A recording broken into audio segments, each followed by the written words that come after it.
मंगलाचरण करने के लिए हाथ जोड़ेंगे। मोक्षमार्गस्य नेतारं भेत्तारं कर्मभूभृतां ज्ञातारं विश्वतत्त्वानां वन्दे तद्गुणलब्धये। देवादिदेव 1008 श्री आदिनाथ भगवान की जय। आचार्य भगवान श्री उमा स्वामी महाराज की जय। 3 करोड़ महामुनिराजों की जय। तत्वार्थ सूत्र ग्रंथराज के 9वें अध्याय का स्वाध्याय हम सभी का चल रहा था, जिसमें संवर और निर्जरा का प्रकरण हम देख रहे थे। तो संवर के कारण जैसे बताए थे आचार्य महाराज ने, उन्होंने उसमें लिखा था कि संवर होता है गुप्ति, समिति, धर्म, अनुप्रेक्षा, परिशहजय, चारित्र, इन 6 चीजों के माध्यम से। उसके बाद तपसा निर्जराच, तो तप के माध्यम से संवर भी होता है और निर्जरा भी होती है। अब तप के 2 भेद कर दिए थे। कौन कौन से? बहिरंग तप और अंतरंग तप। बहिरंग तप कौन कौन से हो गए थे? तो बहिरंग तप अनशन यानी कि 4 प्रकार के आहार का त्याग अनशन में आ गया। अवमोदर्य यानी कि भूख से कम भोजन करना। फिर वृत्ति परिसंख्यान, कुछ नियम इत्यादि लेकर के, जैसे मुनिराज भोजन करते हैं कुछ विधि लेकर के, इस प्रकार से भोजन करना। अब वो किसी भी प्रकार की हो सकती है। जो हम भोजन कर रहे हैं उसमें से किसी पर्टिकुलर वस्तु का भी त्याग हो सकता है। संख्या में कुछ पर्टिकुलर वस्तु लेंगे वो भी हो सकता है, या फिर कुछ होगा तभी भोजन करेंगे ये भी हो सकता है। वृत्ति परिसंख्यान कई प्रकार के हो सकते हैं। रस परित्याग, तो 6 रस होते हैं। 6 रसों में से क्रमशः 1, 2, 3 अथवा 6 रसों का त्याग करके भोजन करना, ये रस परित्याग में आएगा। विविक्त शय्यासन यानी कि एक आसन में लंबे समय तक बैठ करके सामायिक इत्यादि क्रियाएं करना। फिर काय क्लेश, जिस आसन में शरीर को कष्ट हो, ऐसे जैसे एक पांव पर खड़े होकर इत्यादि सामायिक करना। फिर उसके बाद प्रायश्चित, विनय, वैयावृत्ति, स्वाध्याय, व्युत्सर्ग और ध्यान, इस प्रकार के 6 अंतरंग थे। प्रायश्चित कितने 9 प्रकार का था। सबसे पहले अपने दोषों की आलोचना करना, तो आलोचन। फिर उसके बाद प्रतिक्रमण, यानी कि उन दोषों को, वे सभी दोष मिथ्या हों, अब उनको हम दोबारा रिपीट नहीं करेंगे, इस प्रकार का अपने गुरु के समक्ष भाव प्रकट करना।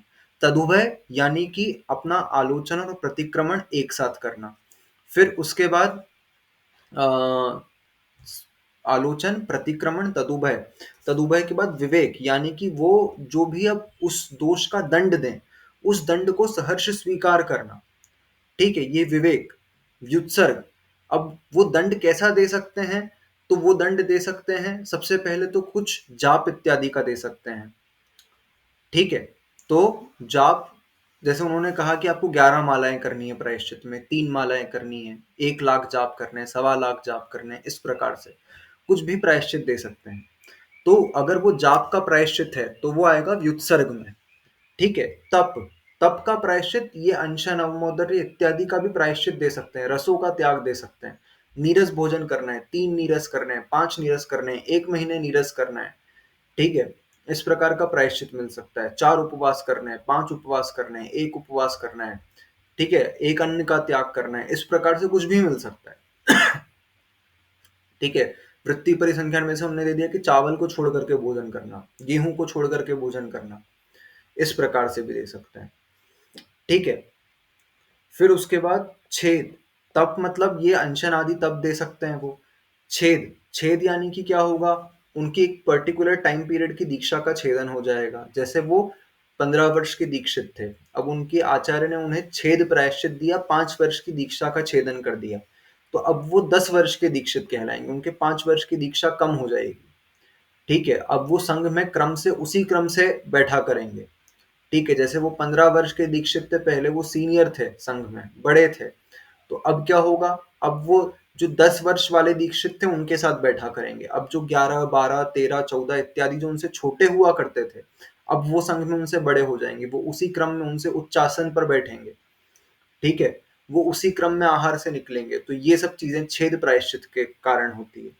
परिहार, परिहार यानी कि जब गुरु उनको अलग विहार करवाएं। ठीक है, कुछ ऐसा दोष हो गया कि उनको कहा कि आपको अब 2 साल तक गुरुमुख के दर्शन नहीं होंगे, अब आपको संघ से पृथक विहार करना है। तो इस प्रकार का जो प्रायश्चित होगा ये परिहार, आज्ञा में रहते हैं मगर संघ से अलग विहार करते हैं। उपस्थापन यानी कि जब कोई गलती बहुत बड़ी हो जाए तो क्या करते हैं, उपस्थापन यानी कि पूरी की पूरी दीक्षा खत्म करके पुनः दीक्षा के संस्कार किए जाते हैं, उसको कहते हैं उपस्थापन नाम का प्रायश्चित। तो सबसे पहला हो गया प्रायश्चित। फिर दूसरा है विनय। तो विनय चार प्रकार की हमने देखी थी, कौन कौन सी? ज्ञान विनय, दर्शन विनय, चारित्र विनय और उपचार विनय। ठीक है। ज्ञान विनय मतलब ज्ञानी की विनय करना, जो हमसे अधिक ज्ञानवान है उसकी विनय करना। ज्ञान यानी कि सम्यक ज्ञान की विनय करना। ठीक है। और ज्ञान के साधनों की विनय करना, जिससे हम शास्त्र इत्यादि हमारा माध्यम है, उनकी विनय करना। ठीक है। फिर उसके बाद दर्शन। दर्शन मतलब सम्यक दर्शन के प्रति अपने मन में अहोभाव रखना, पहली दर्शन की विनय। दूसरा, यदि किसी का सम्यक दर्शन हमसे दृढ़ है तो उसके प्रति मन में सम्मान सत्कार का भाव रखना। ठीक है। और इसी के साथ साथ उसके जैसी दृढ़ता को अपने अंदर लाने का प्रयास करना। फिर उसके बाद चारित्र की विनय। तो चारित्र भी इसी प्रकार से, मतलब चारित्रवान की विनय करना, जो हमसे एक गुण में एक भी अधिक है, एक अधिक गुण भी है उसमें यदि हमसे, तो हमको उसमें उसकी प्रशंसा करना, यथा योग्य विनय। ठीक है। उसकी प्रशंसा करना, उसकी अनुमोदना करना, इस प्रकार से उसकी विनय करना, उसके प्रति सम्मान का भाव रखना। ठीक है। सम्यक चारित्र के प्रति सम्मान का भाव रखना, व्रतों के प्रति, संयम के प्रति अपना अहोभाव प्रकट करना। और तीसरी चीज, उससे इंस्पायर होकर के अपने जीवन में भी उन व्रतों को स्वीकार करने की, उस संयम को स्वीकार करने की, उस अधिक गुण को अपने अंदर प्रकट करने का प्रयास करना। ये चारित्र की विनय। और उपचार विनय। उपचार विनय जो मोक्ष मार्ग से संबंधित नहीं होती है, जैसे ये ज्ञान, दर्शन और चारित्र की विनय, ये मोक्ष मार्ग संबंधित थी। अब उपचार विनय जो लौकिक व्यवहार में, जैसे हम उम्र में जो बड़े होते हैं उनके चरण स्पर्श इत्यादि करते हैं, ये उपचार विनय, ये लौकिक विनय है। जो हमारे स्कूल की टीचर्स हैं, उनके हम पैर छूते हैं, वो कोई गुरु तो नहीं है ना, गुरु यानी कि ग्रंथ गुरु तो नहीं है, या मोक्ष मार्ग के गुरु तो नहीं है, उन्होंने स्वाध्याय नहीं कराया, उन्होंने सम्यक ज्ञान नहीं दिया, लेकिन लौकिक ज्ञान दिया, तो उसके कारण से उनका सम्मान करना। ठीक है। माता पिता उम्र में बड़े हैं, कुछ रिश्तेदार हमसे उम्र में बड़े हैं, उनके पैर छूना, ये उपचार विनय है। ठीक है। तो पूज्य पुरुषों के प्रति जो हमारा लौकिक सम्मान है, उसका मोक्ष मार्ग से कोई संबंध नहीं है। ठीक है। वो होता है जैसे रक्षाबंधन के दिन बहन भाई की आरती उतारती है। ठीक है। तो वो आरती पंच परमेष्ठी मान करके आरती थोड़ी ना उतार रहे, लौकिक व्यवहार है। इस प्रकार से भाई अपनी बहन के चरण छूता है, तो वो भी गुरु मान करके थोड़ी नहीं छू रहे हैं, वो भी लौकिक व्यवहार है। इस प्रकार से तो इन सब जो लौकिक चीजें होती हैं उनका मोक्ष मार्ग से कोई संबंध नहीं होता। ठीक है। ये विनय। फिर विनय के बाद है वैयावृत्ति। तो वैयावृत्ति हमने देखी थी, 10 प्रकार के पात्र होते हैं वैयावृत्ति के, कौन कौन से? तो सबसे पहले देखा था हमने कि आचार्य। आचार्य यानी कि 36 मूल गुणों का पालन करने वाले, जो अपने व्रतों का पालन करते हैं और दूसरों से भी करवाते हैं, जो पंचाचार का पालन करते हैं और करवाते हैं, जिनको हम आचार्य परमेष्ठी कहते हैं, वे होते हैं आचार्य। इनकी वैयावृत्ति करना। फिर उपाध्याय। उपाध्याय यानी कि कौन? 25 मूल गुणों का पालन करने वाले उपाध्याय परमेष्ठी, जिनका काम क्या है? शुद्ध का अध्ययन करना और कराना, ऐसे उपाध्याय, इनकी वैयावृत्ति करना। हमने समझा था कि ये जो 10 हैं, ये 10 वैयावृत्ति के भेद नहीं है, ये 10 पात्रों के भेद किए गए। किन किन 10 पात्रों की वैयावृत्ति करनी चाहिए वैसा बता रहे। तो आचार्य परमेष्ठी की करनी चाहिए, उपाध्याय परमेष्ठी की करनी चाहिए। फिर अगला सूत्र हमने देखा था, उसमें लिखा था तपस्वी। ठीक है। तपस्वी की वैयावृत्ति करना। अब तपस्वी, तपस्वी यानी कि जो घोर तप करने वाले मुनिराज हैं। ठीक है। ऐसे मुनिराज होते हैं जो एक उपवास एक आहार, एक उपवास एक आहार, इस प्रकार से उनका जीवन पर्यंत का नियम है। 48 घंटे में एक बार भोजन पानी ग्रहण करते हैं वे मुनिराज। उसके बाद कई मुनिराज ऐसे होते हैं जिनका जीवन पर्यंत षड्रस का त्याग है, कई मुनिराज ऐसे हैं जिनका जीवन पर्यंत अन्न का त्याग है, किन्हीं का नमक का आजीवन त्याग है। ठीक है। ये तपस्या कर रहे हैं, रस परित्याग तपस्या है। ठीक है। कई कई बहुत बहुत उपवास कर रहे हैं, सिंह निष्क्रीडित इत्यादि जैसे व्रत कर रहे हैं। ठीक है। 90 दिन में 60 उपवास कर रहे हैं, 70 उपवास कर रहे हैं, 500 550 दिन में 500 उपवास कर रहे हैं, इस प्रकार से बड़े बड़े व्रत कर रहे हैं। तो ये तपस्वी मुनिराज हैं। ऐसे तपस्वी मुनिराजों की वैयावृत्ति करना, ठीक है, उनका व्रत पूरे अनुकूलता से होते जाए, उनको वैसे साधन उपलब्ध कराना, ठीक है, उनके आहार इत्यादि अच्छे से कराना जब भी वे करें। उसके बाद शैक्ष, शैक्ष यानी कि क्या, जो निरंतर शिक्षा में लीन है। हमने देखते हैं कई ऐसे मुनिराज होते हैं जिनकी स्वाध्याय में बहुत रुचि होती है, अब वो दिन भर कुछ पढ़ते लिखते ही रहते हैं, ठीक है, कुछ नया ग्रंथ फिर पढ़ना चालू कर दिया, निरंतर उनका पढ़ने में ही मन है। शैक्ष यानी कि जो शिक्षा में ही लगे हुए हैं, ठीक है, जो नए नए ग्रंथ पढ़ रहे हैं, उनका अनुवाद कर रहे हैं, उनकी व्याख्या कर रहे हैं, दूसरों को पढ़ा रहे हैं, इस प्रकार से खुद अध्ययन में उनका समय है। कई मुनिराज ऐसे होते हैं जो मतलब उनको इतना भी समय नहीं होता है कि वो कोई लोग जाए ना तो वो बस अपनी जिनवाणी में ही ध्यान रहता है, कौन आकर के नमोस्तु कर गया, कौन बैठ के चला गया, कुछ खबर ही नहीं रहती है। तो इस प्रकार के मुनियों को कहा गया शैक्ष, जो निरंतर शिक्षा में लीन है, ठीक है, उनको शैक्ष। ये बहुत मतलब आपको पता होना चाहिए कि किस प्रकार के मुनि की वैयावृत्ति कैसे करनी है। मूलाचार में इसका बहुत विस्तृत वर्णन है। जो मुनिराज बहुत तपस्या करते हैं उनको किस प्रकार का आहार लेना चाहिए, जो बहुत विहार करते हैं उनको किस प्रकार का आहार लेना चाहिए, जो बहुत स्वाध्याय करते हैं, जो बहुत पढ़ाई करते हैं, उनको किस प्रकार का आहार लेना चाहिए। तो ये उन्हें भी पता होना चाहिए और हमें भी पता होना चाहिए कि उनको कैसा आहार करवाना है, इस प्रकार से। फिर ग्लान, ग्लान यानी कि क्या, जो रोगी मुनिराज हैं उनको ग्लान कहा गया, ठीक है, जिन जो मतलब उनको कोई रोग हो गया तो उनके रोग का उपचार कैसे करना है, उनकी औषधि इत्यादि लाना, ठीक है, उनकी औषधि कैसे चलाना, कब चलाना, ठीक है, उनकी उनको लिए वैद्य इत्यादि की व्यवस्था करना, ये सब रोगी मुनियों का उपचार करना, ये ग्लान, ग्लान यानी कि रोगी मुनिराज, उनकी वैयावृत्ति करना, ठीक है, उनके मतलब आगम के अनुकूल जो हम उनको योग्य दवाई दे सकते हैं वो वैसी उनकी वैयावृत्ति करना। गण, गण के हमने दो भेद देखे थे। सबसे पहले गण का भेद देखा था, एक तो वृद्ध मुनियों का समूह, ठीक है, मतलब जो ऐसे ऐसे संघ होते हैं जहां पर वृद्ध मुनिराज बहुत ज्यादा हैं, ठीक है, तो उनकी वैयावृत्ति करना, वो अपनी साधना में लीन है, वो अपनी समाधि की ओर अग्रसर हैं कई उनमें से, तो उनकी उस प्रकार की वैयावृत्ति करना। दूसरा अर्थ हमने देखा था, एक आचार्य के साथ जितने शिष्य होते हैं उसके एक संघ में एट अ टाइम, वो होते हैं गण उनका, ठीक है, जैसे एक आचार्य हैं, अब वो जहां पर चातुर्मास कर रहे हैं जिस स्थान पर, उस स्थान पर उनसे दीक्षित 5 शिष्य हैं और अन्य संघ के कोई 2-3 क्षुल्लक, 2-3 आर्यिका माताजी इत्यादि आ गए, वो दूसरे संघ के हैं, मगर एट अ टाइम एक जगह पर ये सभी रह रहे हैं। वो एक आचार्य और 5 उनके दीक्षित शिष्य और 5 अन्य दीक्षित शिष्य,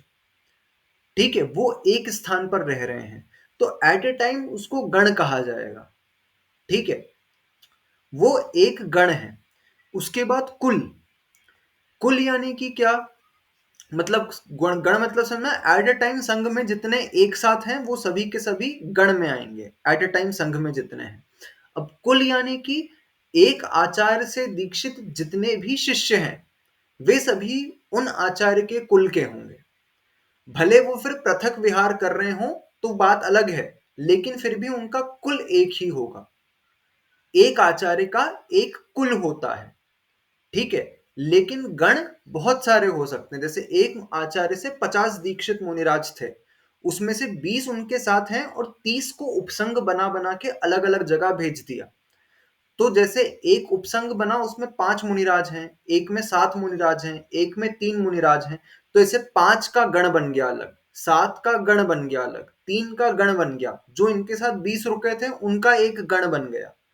ये गण अलग अलग हो गए परंतु कुल, कुल सभी का एक होगा। एक आचार्य का एक कुल, जितने उनसे दीक्षित शिष्य हैं वे सभी के सभी उनके कुल में आएंगे, ठीक है। फिर उसके बाद संघ, संघ यानी कि ऋषि, मुनि, यति और अनगार, ये चार प्रकार के साधु होते हैं। हम संघ बोलते हैं चतुर्विध संघ, तो हम बोलते हैं मुनि, आर्यका, श्रावक, श्राविका। ये वाला संघ ग्रहण नहीं करना है यहाँ पर। यहाँ पर ग्रहण करना है संघ में चार प्रकार के साधु। कौन कौन से? ऋषि, मुनि, यति और अनगार। ये होता है संघ, इनकी वैयावृत्ति करना। ये चारों एक साथ होते हैं तो उसको एक संघ कहा जाता है। ठीक है। फिर उसके बाद साधु।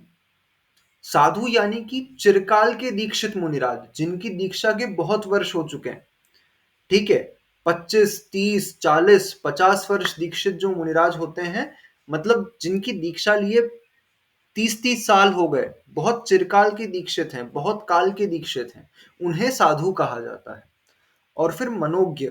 मनोज्ञ यानी कि जिनकी प्रभावना बहुत अधिक है, जो लोक में बहुत ज्यादा माने जा रहे हैं। जैसे मैंने एग्जाम्पल दिया था तरुण सागर जी महाराज। ठीक है। वो लोक सम्मत साधु थे। ठीक है। ऐसे मुनियों को मनोज्ञ मुनि कहा जाता है। तो उनकी वैयावृत्ति करना। ऐसे वैयावृत्ति के कुल 10 पात्र होते हैं। आचार्योपाध्याय, तपस्वी, शैक्ष, ग्लान, गण, कुल, संघ, साधु, मनोज्ञा नाम। इस प्रकार से सूत्र में हमने देखा था इन 10 प्रकार के साधुओं की वैयावृत्ति करनी चाहिए। यहीं तक हुआ था मेरे ख्याल से पिछली क्लास में, है ना? हाँ, यहीं तक हुआ है। हाँ। तो उसके बाद सूत्र नंबर 25 से हमको आज देखना है। सूत्र नंबर 25 निकालेंगे। अब आगे के कौन कौन से थे? प्रायश्चित, विनय, वैयावृत्ति, फिर स्वाध्याय, व्युत्सर्ग या कायोत्सर्ग और ध्यान। ये 6 हैं। तो 3 हमने देख लिए, प्रायश्चित, विनय और वैयावृत्ति। अब इसके बाद हम देखते हैं स्वाध्याय। तो स्वाध्याय के भेद बताने के लिए अगला सूत्र लिखा सूत्र नंबर 25। वाचना प्रक्षनानुप्रेक्षाम्नाय धर्मोपदेशाः। वाचना प्रक्षनानुप्रेक्षाम्नाय धर्मोपदेशाः। वाचना प्रक्षनानुप्रेक्षाम्नाय धर्मोपदेशाः। कनिका दीदी बोलोगे? वाचना प्रच्छनानुप्रेक्षाम्नाय धर्मोपदेशः। ठीक है। तो स्वाध्याय के कितने भेद थे? तो पंच लिखा था, तो 5 भेद हैं स्वाध्याय के। कौन कौन से हैं? तो सबसे पहला भेद है, सूत्र में अपन देखेंगे, सबसे पहला है वाचना। दूसरा शब्द निकला प्रक्षना। फिर तीसरा अनुप्रेक्षा। चौथा आमनाय। और फिर पांचवा धर्मोपदेश। ठीक है। वाचना, प्रक्षना, अनुप्रेक्षा, आमनाय और धर्मोपदेश, ये 5 प्रकार का स्वाध्याय होता है। अब अपन समझते हैं एक एक को। सबसे पहले है वाचना। वाचना यानी कि जो भी ग्रंथ है, उस ग्रंथ को एक सूत्र, एक श्लोक, एक गाथा पढ़ना और फिर उसका अर्थ समझना, ये होता है वाचना। ठीक है। ग्रंथ का वाचन या ग्रंथ की वाचना चल रही है, मतलब कि क्या कर रहे हैं? उस ग्रंथ के एक एक सूत्र को अथवा एक एक श्लोक को अथवा एक एक गाथा को पढ़ रहे हैं और फिर पढ़ने के साथ उस एक एक सूत्र, एक एक गाथा का अर्थ समझते जा रहे हैं। जो हम कर रहे हैं वो क्या है? वो वाचना है। ठीक है। हम क्या कर रहे हैं? एक एक सूत्र पढ़ रहे हैं और एक एक सूत्र का अर्थ समझते जा रहे हैं। तो ये कौन से प्रकार का स्वाध्याय हो गया? ये वाचना नाम का स्वाध्याय हो गया। फिर उसके बाद प्रक्षना। प्रक्षना यानी कि अब हमने उसको समझ लिया। अब समझने के बाद मन में कुछ डाउट्स होंगे। ठीक है।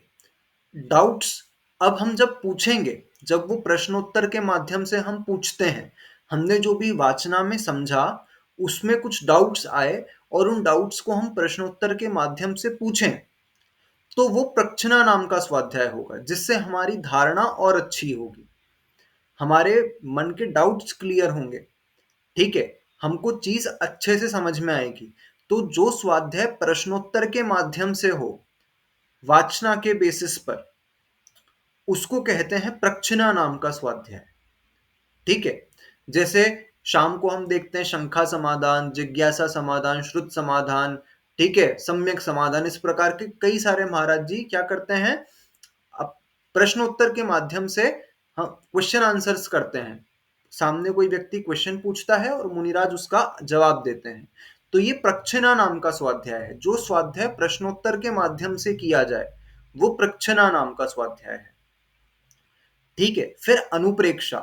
अब हमने वाचना सुन ली, अर्थ समझ में आ गया। अब उसके क्वेश्चन आंसर्स जो डाउट्स थे वो पूछ लिए। ठीक है, वो चीज भी क्लियर हो गई हमको अच्छे से। अब वो चीज धारणा में बैठ गई। अब हम क्या कर रहे हैं? अब हम बैठ करके उस चीज का चिंतन कर रहे हैं। ठीक है, उसके मन में थॉट्स कि हमने आज ये पढ़ा, किताब खोल के नहीं, बस चिंतन कर रहे हैं।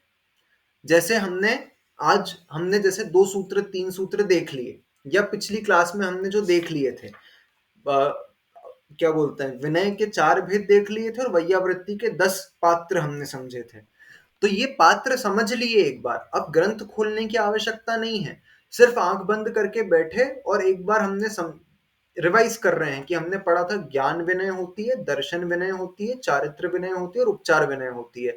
और 10 प्रकार के साधु होते हैं जिनकी वैयावृत्ति करनी चाहिए।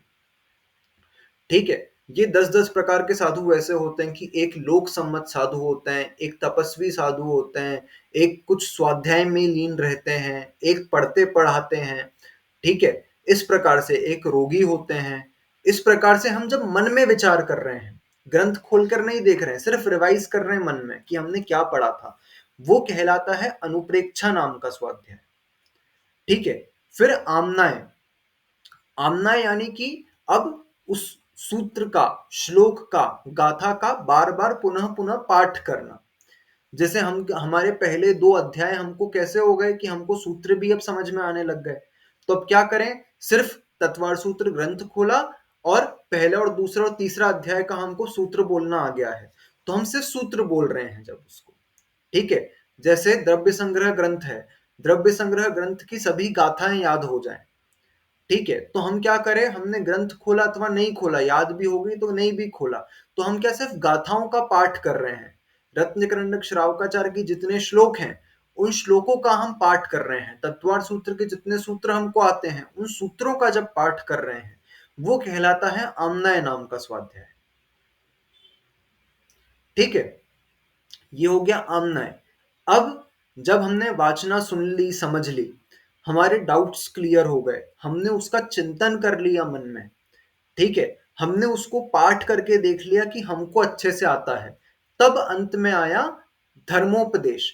जब आपको सब कुछ क्लियर है, आप परिपक्व हो, तब आप फिर सामने वाले को उस चीज को समझाओ। ठीक है, आपको इन पहले चारों चीजें हो गई आपकी, तब आप फिर सामने वाले को बताओ, वो धर्मोपदेश। ठीक है, जो हम किसी और को पढ़ाएं, किसी और को बताएं। जैसे मुनिराज क्या करते हैं? प्रवचन करते हैं। तो वो जो उनके प्रवचन है, वो प्रवचन किसी और के लिए नहीं कर रहे हैं, प्रवचन वो प्रवचन अपने लिए कर रहे हैं। ठीक है, मुनिराज के प्रवचन जो होते हैं वो स्वयं के लिए होते हैं, दूसरों के लिए नहीं होते। वो उनका स्वाध्याय है। कौन सा स्वाध्याय है? धर्मोपदेश। धर्मोपदेश नाम का स्वाध्याय है उनका। ठीक है, उनका धर्मोपदेश नाम का स्वाध्याय होता है। और वो जिस ग्रंथ को समझाते हैं, जिस ग्रंथ के माध्यम से प्रवचन देते हैं, तो हमारा वाचना नाम का स्वाध्याय हो जाता है। ठीक है, तो उनका स्वाध्याय जो धर्मोपदेश प्रवचन के माध्यम से है, वही हमारे लिए वाचना है। अब वही हमने समझा सुबह के समय, शाम को जाकर के उनसे प्रश्न पूछे हमने कि महाराज जी, आपने सुबह प्रवचन में ये समझाया था, हमको इसका अर्थ समझ नहीं आया, आप उसको वापस से स्पष्ट करिए। तो ये प्रच्छना नाम का स्वाध्याय हो गया। ठीक है, फिर उसके बाद हमने उस चीज का घर जाके चिंतन करा कि आज महाराज जी ने प्रवचन में ये समझाया था, ये बोला था। ठीक है, तो ये अनुप्रेक्षा नाम का स्वाध्याय हो गया। अब आज जो उन्होंने सूत्र समझाया था, जो श्लोक पढ़ाया था, उस सूत्र को, उस श्लोक को हमने दोहराया मन में, वो हमारा आमनाय नाम का स्वाध्याय हो गया। इस प्रकार से ये 5 प्रकार का स्वाध्याय होता है। ठीक है, 5 प्रकार का स्वाध्याय किस प्रकार से करना चाहिए? तो ये 5 प्रकार का स्वाध्याय हमको विनय पूर्वक करना चाहिए, उपधान पूर्वक करना चाहिए। ठीक है, और संधि काल को टाल करके स्वाध्याय करना है। स्वाध्याय तो इतने प्रकार का होता है, लेकिन करना कैसे चाहिए? तो सबसे पहले तो काल की मर्यादा होनी चाहिए कि संधि काल में स्वाध्याय नहीं करते किसी भी सिद्धांत ग्रंथ का। ठीक है, ग्रहण इत्यादि के काल में स्वाध्याय नहीं करते सिद्धांत ग्रंथों का। फिर उसके बाद विनय पूर्वक करना, ठीक है, अपने मुंह धो के, हाथ धो के, पैर धो करके बैठना, ठीक है। और फिर उसके बाद क्या बोलते हैं, ग्रंथ की विनय करना, गोदी में रख के नहीं पढ़ना, ठीक है। ग्रंथ कभी भी गोदी में नहीं रखा जाता, जमीन पर नहीं रखा जाता, ठीक है, सामने पाटे पर रख करके ग्रंथ पढ़ना, इस प्रकार से। और क्या विनय, ग्रंथ के पहले कायोत्सर्ग करना, स्वाध्याय के पहले, स्वाध्याय खत्म हो जिनवाणी स्तुति करके कायोत्सर्ग करना, उसके बाद क्या करना, और फिर ग्रंथ विराजमान करो जब उसको स्थान पर, तो एक शिरोन्नति करना, इस प्रकार से विनय पूर्वक स्वाध्याय करना। तो ये स्वाध्याय करने के तरीके होते हैं। उपधान पूर्वक स्वाध्याय करना, ठीक है, कुछ चीज का त्याग करके ही स्वाध्याय करना, इस प्रकार से ये 5 प्रकार का स्वाध्याय इन इन तरीकों से किया जाता है, ठीक है। तो 5 प्रकार का स्वाध्याय देखा हमने, वाचना, प्रक्षना, अनुप्रेक्षा, आम्नाय और धर्मोपदेश। फिर उसके बाद है व्युत्सर्ग, ठीक है। तो व्युत्सर्ग समझाने के लिए सूत्र नंबर 26 लिखा, बाह्याभ्यंतरो पद्योः, बाह्याभ्यंतरो पद्योः, बाह्याभ्यंतरो पद्योः। सोनालिका।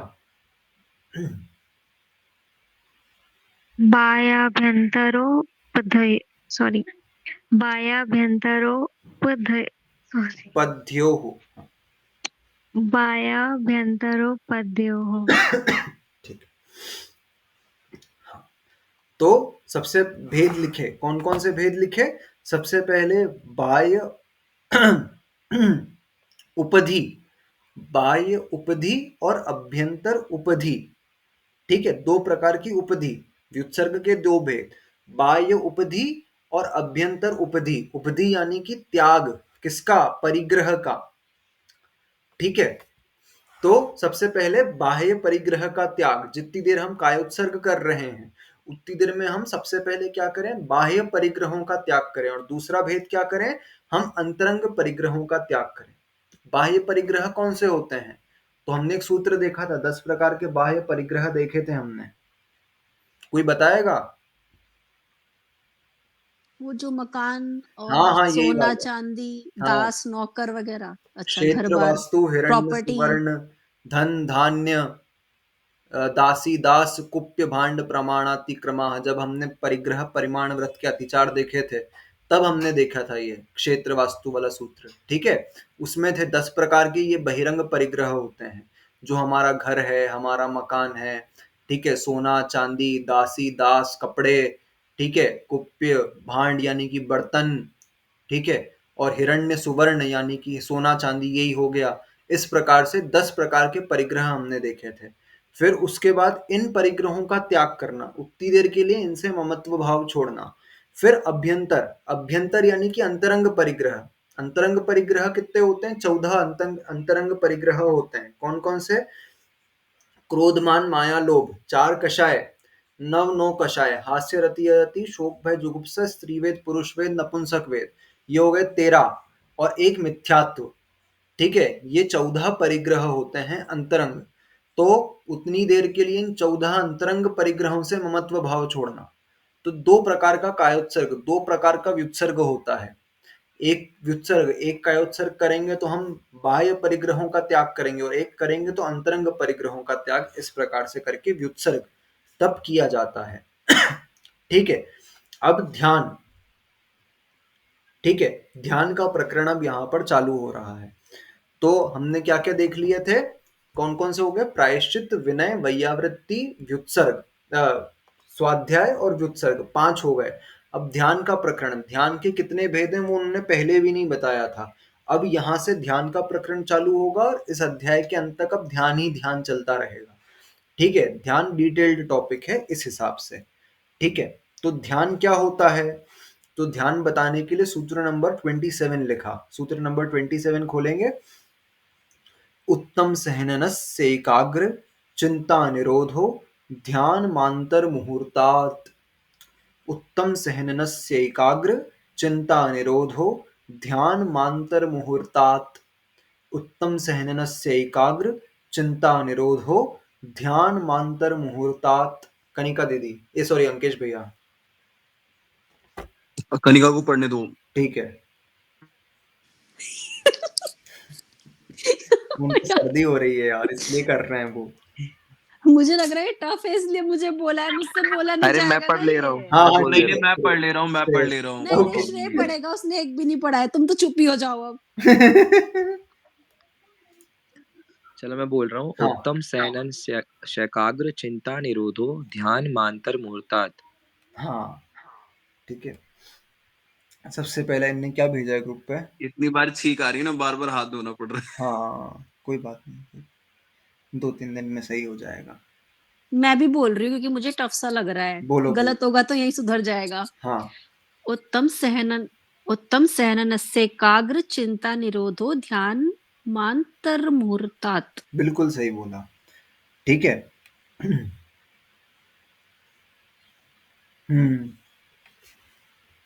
तो लिखा उत्तम सहननस्य, ध्यान किसके होता है? तो ध्यान होता है उत्तम सहनन वालों के। उत्तम सहनन मतलब ऊपर के 3 सहनन, 6 सहनन हमने देखे। कौन कौन से? वज्र वृषभ नाराज सहनन, वज्र नाराज सहनन, नाराज सहनन, अर्ध नाराज सहनन, कीलक सहनन और असम प्राप्ता त्रिपाठिका सहनन। उसमें से ध्यान किसके होता है? तो ध्यान उन्होंने लिखा उत्तम सहननस्य। उत्तम कौन से होते हैं? ऊपर के 3 होते हैं। तो क्या हम आपके ध्यान नहीं होता क्या? ध्यान तो होता है, लेकिन ये जो प्रकरण चल रहा है इसमें मुख्यतः संवर और निर्जरा की है, मोक्ष की ओर हम बढ़ रहे हैं। ठीक है। तो जो ध्यान साक्षात मोक्ष का कारण बनता है, जो ध्यान बहुत संवर और बहुत अधिक निर्जरा का कारण बनता है, कब होता है वो ध्यान? तो वो ध्यान होता है जब श्रेणी का आरोहण होता है।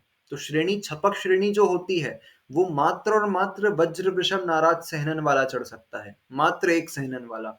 और उपशम श्रेणी प्रथम के 3 में से कोई से भी सहनन से चढ़ी जा सकती है। कौन कौन सी उपशम श्रेणी किस किस से चढ़ सकते हैं? वज्र वृषभ नाराज से भी चढ़ सकते हैं, वज्र नाराज से भी चढ़ सकते हैं और नाराज से भी चढ़ सकते हैं। ठीक है। तो ये जो है उपशम श्रेणी और छपक श्रेणी बहुत अधिक संवर और निर्जरा का कारण है, इसीलिए मात्र इनको यहां पर ग्रहण किया, वरना ध्यान 6 सहननों में होता है। ठीक है। 6 सहनन जो हैं उनमें ध्यान हो सकता है, लेकिन जो ध्यान साक्षात मोक्ष का कारण बनता है, अथवा जो ध्यान बहुत निर्जरा का कारण बनता है कर्मों का, वो उत्तम 3 सहननों में ही होता है। इसीलिए यहां पर उत्तम सहनन ग्रहण किया गया, होता सभी में है। ठीक है। तो उत्तम सहननस्य मतलब उत्तम सहनन वाले व्यक्ति के एकाग्र चिंता निरोधो। सबसे पहले एकाग्र, एकाग्र यानी कि एक अग्र, सभी विकल्पों को छोड़ करके एक विकल्प पर क्या करा? सभी विकल्पों को छोड़ दिया और मात्र एक विकल्प पर जब कॉन्सेंट्रेट किया, चिंता निरोध हो, तो सबको, बाकी चिंताओं को सभी को रोक देना, बाकी सभी विचारों को रोक करके मात्र एक अग्र, एक चिंता पर, एक विकल्प पर क्या करना? कॉन्सेंट्रेट करना, ध्यान कहलाता है, ध्यान होता है। और यह ध्यान कितनी देर तक के लिए हो सकता है? मांतर मुहूर्तात, अंतर मुहूर्त के लिए ध्यान होता है। ठीक है। तो क्या क्या समझा हमने? उत्तम सहनन वाले व्यक्ति के जब क्या हो, वो सभी विकल्पों को छोड़ करके, सभी चिंताओं का निरोध करके एक विकल्प पर एकाग्र होगा, कॉन्सेंट्रेट करेगा, तब अंतर मुहूर्त के लिए उसको ध्यान होता है। ठीक है। एक विकल्प चाहिए होता है ध्यान के लिए। अब वो विकल्प क्या हो सकता है? कुछ भी विकल्प हो सकता है। ठीक है। आप नाम लो, वो विकल्प हो सकता है। कोई व्यक्ति जो है वो आत्मा का ध्यान कर सकता है, उसकी एक विकल्प आत्मा है। कोई व्यक्ति पुद्गल का ध्यान कर सकता है, हाँ वो पुद्गल का भी ध्यान कर सकता है। ठीक है। अब कोई व्यक्ति धर्म द्रव्य का ध्यान कर सकता है, हाँ वो एक विकल्प सिर्फ धर्म द्रव्य के बारे में विचार करे तो भी वो उसका ध्यान हो सकता है। कोई अधर्म द्रव्य के बारे में कर सकता है, बिल्कुल कर सकता है, कुछ भी विकल्प हो सकता है ध्यान का। ठीक है। और कितनी देर तक के लिए? अंतर मुहूर्त के लिए। अंतर मुहूर्त से अधिक ध्यान नहीं हो सकता। ठीक है, एक विकल्प पर मनुष्य अंतर मुहूर्त से ज्यादा कॉन्सेंट्रेट नहीं कर सकता, उसके बाद उसका दूसरी चीज पर ध्यान जाएगा ही जाएगा, ये नियम होता है। ठीक है, तो 48 मिनट्स से कम टाइम, अंतर मुहूर्त कितना होता है? 48 मिनट से एक समय कम, और यहां पर एक आवली से एक समय अधिक। ठीक है, मिनिमम अंतर मुहूर्त शुरू कहां से होता है? एक आवली एक समय। आवली क्या होता है? असंख्यात समयों की एक आवली होती है। ठीक है, सेकंड का भी असंख्यातवा भाग है आवली। तो एक आवली एक समय से लेकर के 48 मिनट्स में एक समय कम, उसको कहते हैं अंतर मुहूर्त। मात्र उतनी देर के लिए ही कोई व्यक्ति एक विकल्प पर चिंतन कर सकता है, वरना उसका फिर विकल्प डाइवर्ट हो जाएगा, उसका माइंड डाइवर्ट हो जाएगा। ठीक है, तो वो विकल्प कुछ भी हो सकता है। कोई अपने सामने बैठे पक्षी के बारे में भी चिंतन करेगा ना यदि कोई मुनिराज, तो उसका ही विकल्प पर ध्यान करते करते उनको केवल ज्ञान हो सकता है।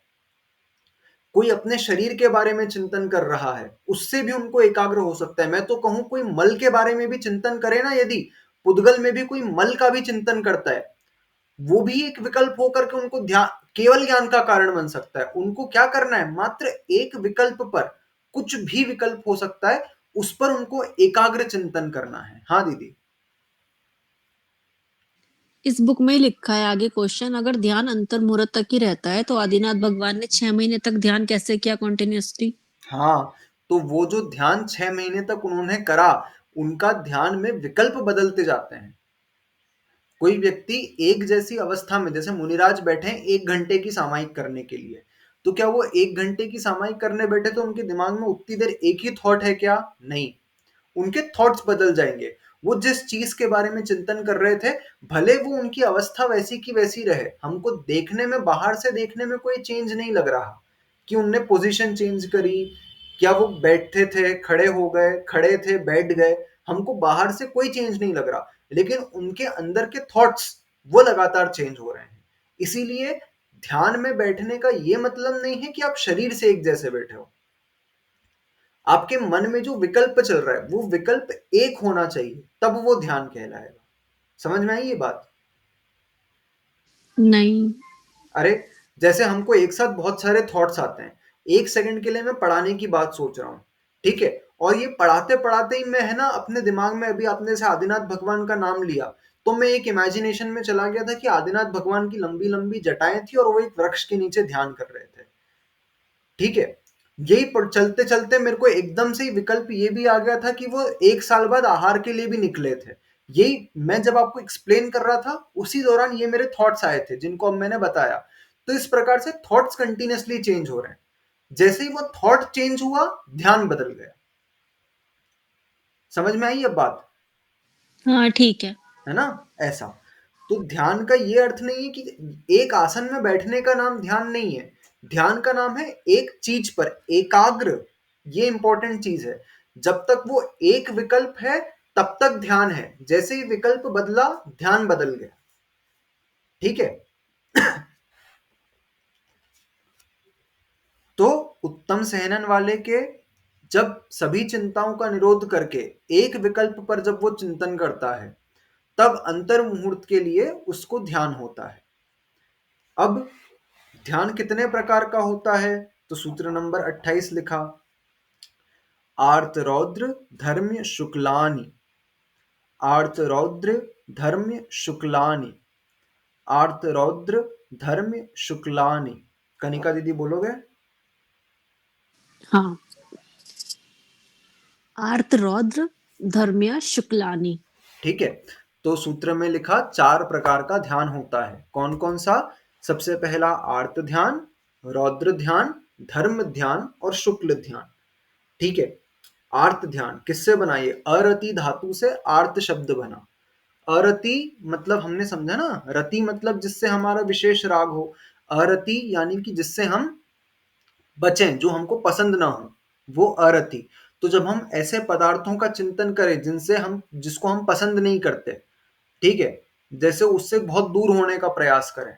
अब हमारे पास कोई वस्तु आ गई, जैसे हमारे घर में कचरा पड़ा हुआ है, अब उस कचड़े में से बदबू आ रही है, हमारे घर के बाहर कोई फेंक के चला गया, ठीक है, अब वो वस्तु हमें पसंद नहीं आ रही है, तो हम यही चिंतन कर रहे हैं कि उसको हम कैसे हटवाएं, हम नगर निगम में फोन करें, हम जो हमारी गली में झाड़ू लगाने कर्मचारी आता है उसको बोलें, ठीक है, हम यही चिंतन कर रहे हैं कि कल वो आएगा तो हम उसको बोलेंगे कि ये क्यों फेंक दिया तुमने, और सबसे पहले सुबह उठ करके वो हटवाएंगे। इस प्रकार का चिंतन कर रहे हैं। कोई वस्तु जो हमारे प्रिय नहीं है, जब उसका चिंतन लगातार कर रहे हैं तो वो आर्त ध्यान कहलाएगा। रौद्र, रुद्र शब्द से बना रौद्र, ठीक है, जब हम रुद्र परिणाम करें, क्रोधित परिणाम करें, काशायिक परिणाम करें तो वो रौद्र ध्यान कहलाएगा। धर्म ध्यान, धर्म ध्यान यानी कि जब हम शुभ परिणाम करते हैं, धर्म में प्रवृत्ति करते हैं तो वो धर्म ध्यान कहलाता है।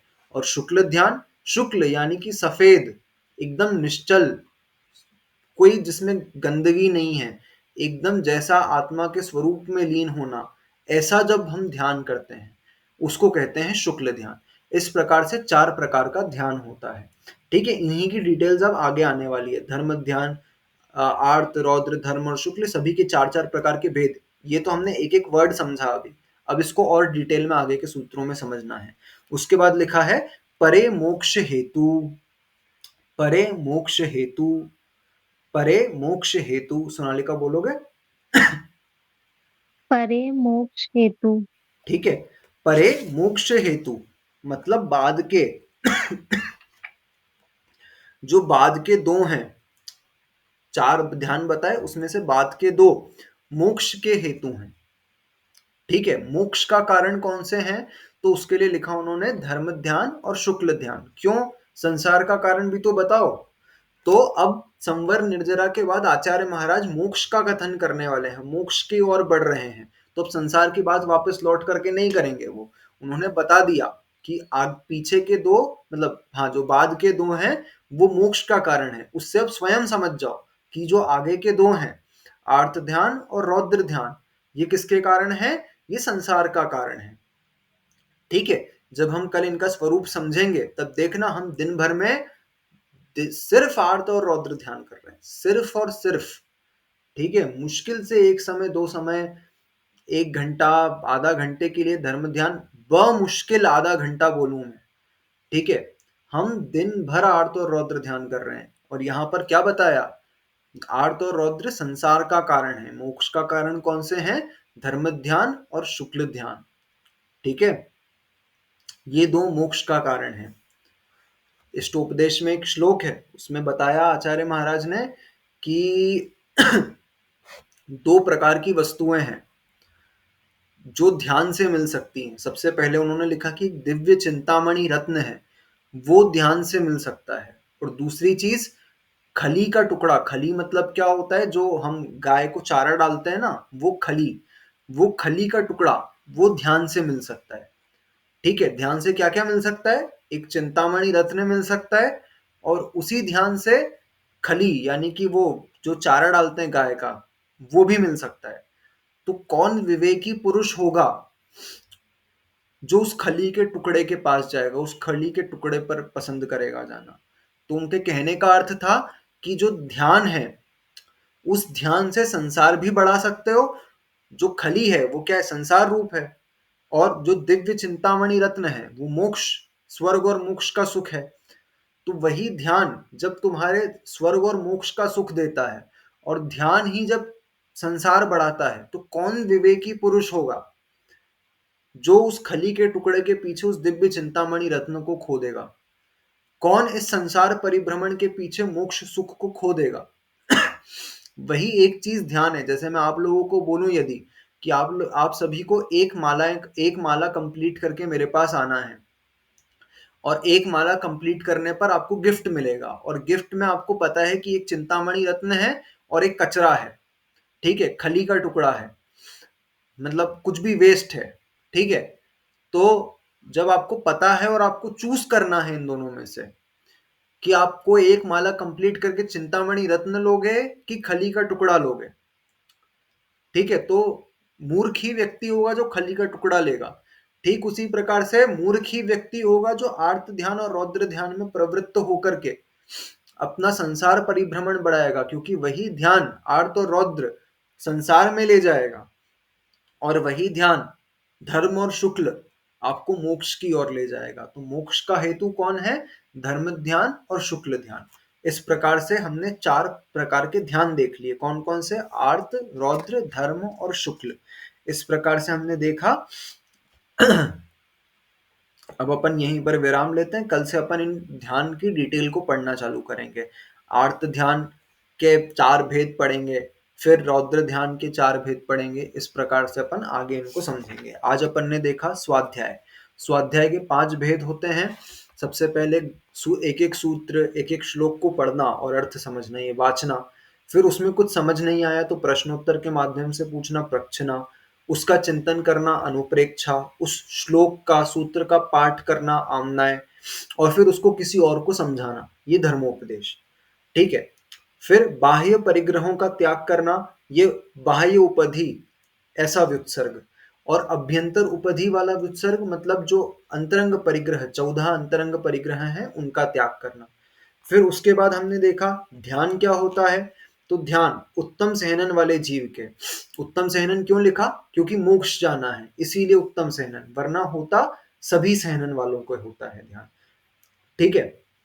तो उत्तम सहनन वाले जीव के जब वो क्या करता है, सभी चिंताओं का निरोध करके एकाग्र, एक विषय पर अपने आप को, एक विकल्प पर अपने आप को एकाग्र करता है, कॉन्सेंट्रेट करता है, तब अंतर मुहूर्त के लिए उसको ध्यान होता है।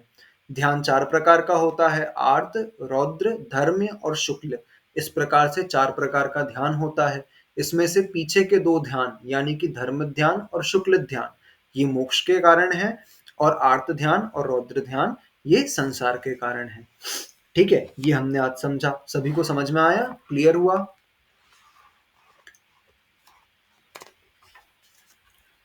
ठीक है। तो अपन कल से आर्त, रौद्र इत्यादि की डिटेल्स पढ़ना चालू करेंगे। आज के लिए यहीं विराम लेते हैं।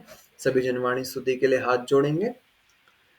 शास्त्र पठन में मेरे द्वारा यदि जो कहीं कहीं प्रमाद से कुछ अर्थ वाक्य पद मात्रा छूट गई, सरस्वती मेरी उस त्रुटि को कृपया क्षमा करें, और मुझे कैवल्य धाम में मां विलंब धरें।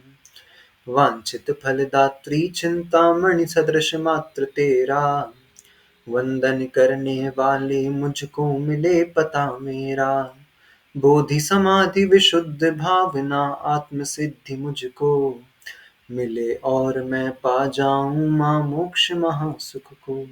तो आदिशंग जनवाणी मातेश्वरी की जय। सभी का अक्षर करेंगे।